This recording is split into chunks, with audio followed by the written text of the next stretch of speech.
And you were going to see General Sokolovitch." Kulakov means nothing. This is Sokolovitch's flat, and I am ringing at his door. What do I care for Kulakov? Here comes someone to open." In fact, the door opened directly, and the footman informed the visitors that the family were all away. "What a pity!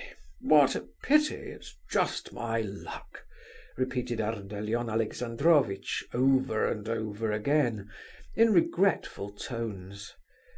"When your master and mistress return, my man, tell them that General Ivolgin and Prince Muishkin desired to present themselves, and that they were extremely sorry, excessively grieved."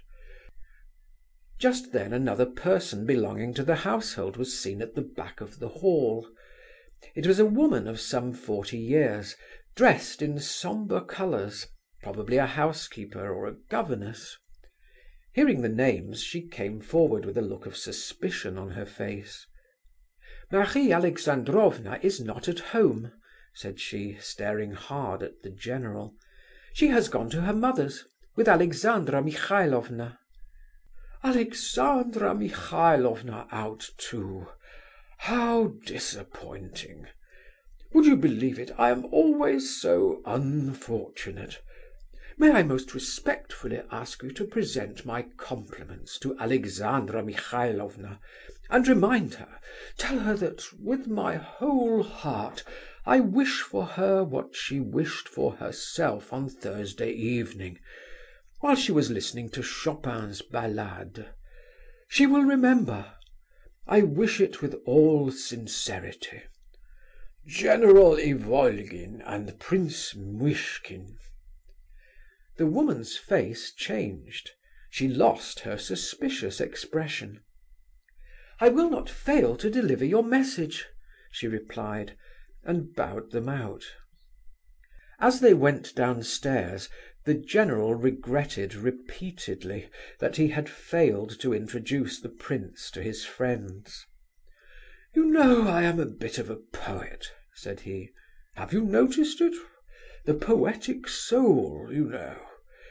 Then he added suddenly, "But after all, I believe we made a mistake this time. I remember that the Sokolovitches live in another house, and what is more, they are just now in Moscow. Yes, I was certainly at fault. However, it is of no consequence." "Just tell me," said the prince in reply, "may I count still on your assistance? Or shall I go on alone to see Nastasia Philipovna?" "Count on my assistance? Go alone? How can you ask me that question, when it is a matter on which the fate of my family so largely depends? You don't know Ivolgin, my friend. To trust Ivolgin is to trust a rock. That's how the first squadron I commanded spoke of me. 'Depend upon Ivolgin,' said they all. 'He is as steady as a rock.' But excuse me, I must just call at a house on our way, a house where I have found consolation and help in all my trials for years." "You are going home?" "No, I wish to visit Madame Terentieff, the widow of Captain Terentieff, my old subordinate and friend. She helps me to keep up my courage, and to bear the trials of my domestic life. And as I have an extra burden on my mind today—" "It seems to me," interrupted the prince, "that I was foolish to trouble you just now. However, at present you... Goodbye." "Indeed, you must not go away like that, young man. You must not," cried the general. "My friend here is a widow, the mother of a family. Her words come straight from her heart, and find an echo in mine. A visit to her is merely an affair of a few minutes. I am quite at home in her house. I will have a wash and dress, and then we can drive to the Grand Theatre. Make up your mind to spend the evening with me. We are just there. That's the house." "Why, Colia, you here? Well, is Marfa Borisovna at home, or have you only just come?" "Oh no, I have been here a long while," replied Colia, who was at the front door when the general met him. "I am keeping Hippolyte company. He is worse, and has been in bed all day. I came down to buy some cards. Marfa Borisovna expects you. But what a state you are in, father," added the boy, noticing his father's unsteady gait. "Well, let us go in." On meeting Colia, the prince determined to accompany the general, though he made up his mind to stay as short a time as possible. He wanted Colia, but firmly resolved to leave the general behind. He could not forgive himself for being so simple as to imagine that Ivolgin would be of any use. The three climbed up the long staircase until they reached the 4th floor, where Madame Terentieff lived. "You intend to introduce the prince?" asked Colia as they went up. "Yes, my boy, I wish to present him. General Ivolgin and Prince Muishkin. But what's the matter? What? How is Marfa Borisovna?" "You know, father, you would have done much better not to come at all. She is ready to eat you up. You have not shown yourself since the day before yesterday, and she is expecting the money. Why did you promise her any? You are always the same. Well, now you will have to get out of it as best you can." They stopped before a somewhat low doorway on the 4th floor.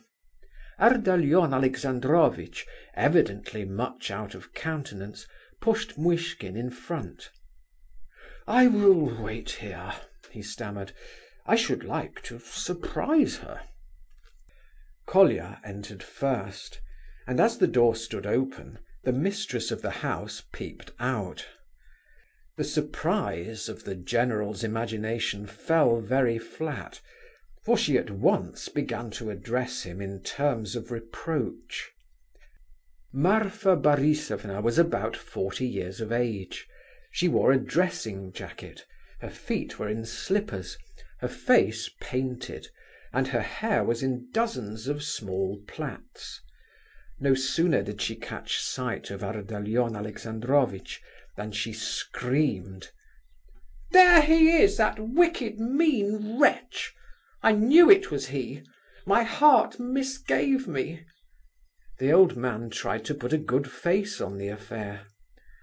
"Come, let us go in. It's all right," he whispered in the prince's ear. But it was more serious than he wished to think. As soon as the visitors had crossed the low, dark hall and entered the narrow reception-room, furnished with half a dozen cane chairs and 2 small card tables, Madame Terentieff, in the shrill tones habitual to her, continued her stream of invectives. "Are you not ashamed? Are you not ashamed, you barbarian, you tyrant?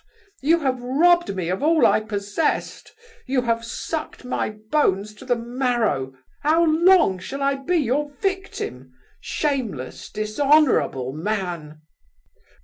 "Marfa Borisovna, Marfa Borisovna, here is the Prince Muishkin." "General Ivolgin and Prince Muishkin," stammered the disconcerted old man. "Would you believe," said the mistress of the house, suddenly addressing the prince, "would you believe that that man has not even spared my orphan children? He has stolen everything I possessed, sold everything, pawned everything. He has left me nothing, nothing. What am I to do with your IOUs, you cunning, unscrupulous rogue? Answer, devourer! Answer, heart of stone! How shall I feed my orphans? With what shall I nourish them? And now he has come, he is drunk. He can scarcely stand. How, oh how have I offended the Almighty that he should bring this curse upon me? Answer, you worthless